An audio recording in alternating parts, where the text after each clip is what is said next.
France లో కార్చిచ్చు అదుపులోకి రావడం లేదు. బోర్డిఎక్స్ అడవుల్లో చెలరేగిన మంటలు ఇతర ప్రాంతాలకు వ్యాపిస్తున్నాయి. పారిస్ నగర విస్తీర్ణంతో పోలిస్తే కార్చిచ్చు 4 రెట్లు పెద్దగా ఉందని అధికారులు తెలిపారు.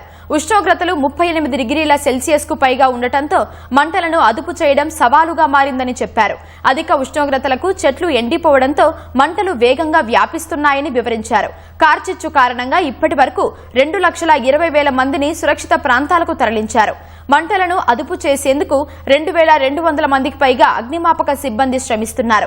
20 విమానాలను సైతం రంగంలోకి దించారు. గ్రీస్ లో కూడా కార్చిచ్చు బీభత్సం సృష్టిస్తోంది. క్రీట్ ద్వీపంలో మంటలను అదుపు చేసే క్రమంలో 2 అగ్నిమాపక సిబ్బంది మృతి చెందారు. మంటలు వేగంగా వ్యాపిస్తూ ఉండటంతో పారోస్ ద్వీపవాసులను ఇతర ప్రాంతాలకు తరలిస్తున్నారు. ప్రతికూల పరిస్థితులు ఎదురైతే సముద్ర మార్గం గుండా తరలించేందుకు వీలుగా కోస్ట్ గార్డ్ పెట్రోలింగ్ పడవలను అధికారులు సిద్ధంగా ఉంచారు.